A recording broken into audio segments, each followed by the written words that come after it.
Most Indians consider doctors as next to God if not God.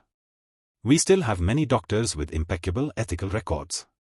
However, there are many others, not so ethical, and their number is on the rise, who don't think twice before taking their patients for a ride. Some of the common tactics used by money-minded Indian doctors to cheat or fleece gullible patients of their hard-earned money are prescribing more tests than necessary to be done at preferred labs, whether in-house at big hospitals or outside labs, for hefty commissions. Sometimes these tests are not even conducted on the samples taken, and fake results are given. By the way, have you heard about zinc tests? Keeping you admitted at hospital rooms when you are fit to be discharged.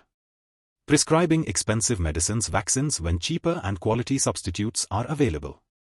Often many such medicines, vaccines are available only at prescribed chemist shops.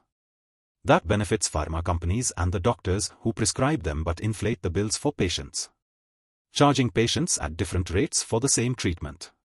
Top private hospitals are charging according to the room a patient selects, even for the same operation by the same doctors in the same operation theatre. Fake operations, this is how it happens.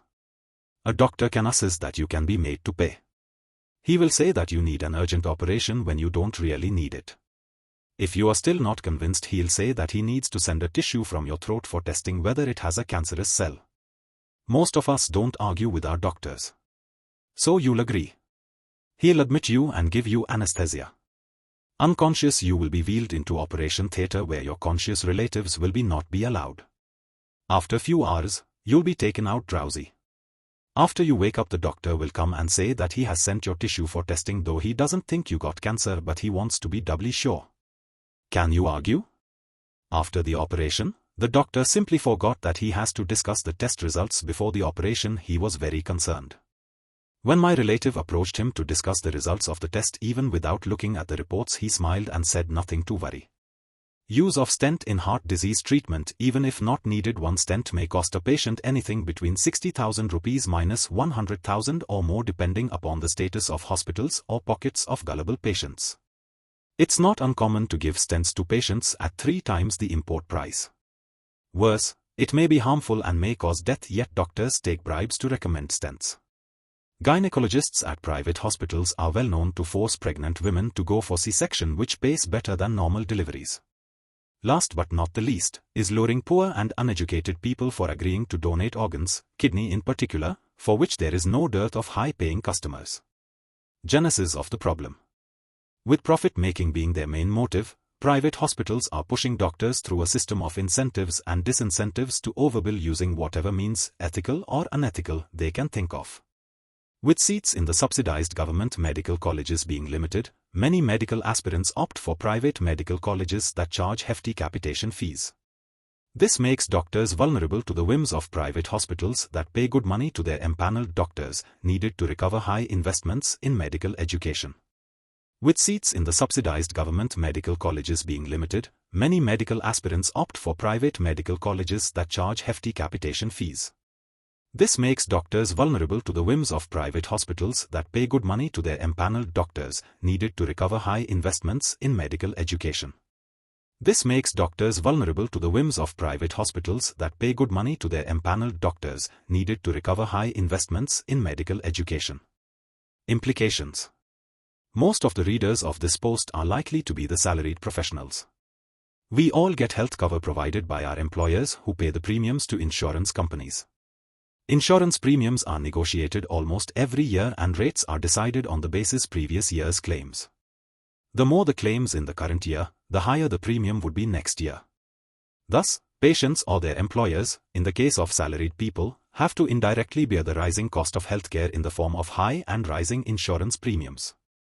Since it's the patients or their employers who are really bearing the rising cost of healthcare, insurance companies don't object to rising medical malpractices unless the net claim payments exceed the premiums received. Worse, they may try to benefit from that by raising insurance premium rates for unorganized individual cover seekers. If you don't believe me, please try to check what premium your employer is paying for 500,000 rupees cover and how much you are paying for your self-financed plan. Premium could be as high as 300 to 400%. Not only this, cashless facilities, which most of us prefer but most of the insurance don't, again attract very high premium rates. Reimbursable claims are preferred by the insurance companies because they often reject some of the charges by saying that those are not covered. To cut the long story short, doctors, private hospitals, pharma companies and often insurance companies are having fun at the cost of individuals and corporates. The way forward. MCI is not effective in checking malpractices and corruption in medical field. A system of the Standardized Treatment Protocol or SOPs may help check some abuse but may constrain doctors in treatment. In some cases, it may raise the cost of treatment.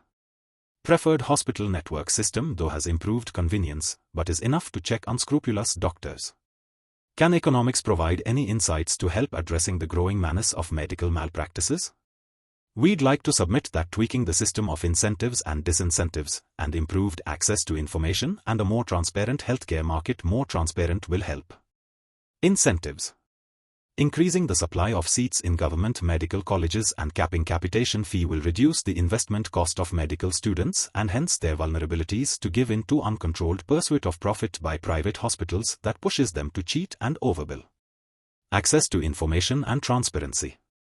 Mandatory recording, archiving and sharing of the recording with patients or their representatives. At present, private hospitals do publish the credential of its specialist doctors like education and past experience. How about adding the following information as well, say about its gynecologists? Total deliveries in the last 3 years. Normal deliveries. C-section. Such information will help patients take informed decisions about which doctor to go to for a treatment. Maybe, the doctors, especially those who are ethical and there are still many, should come forward and provide the above information whether asked or not. Rating and ranking of top specialist doctors in fraud-prone specializations such as kidney transplant, gynecology and heart by a third-party independent agency and the ratings to be made available online without any restrictions.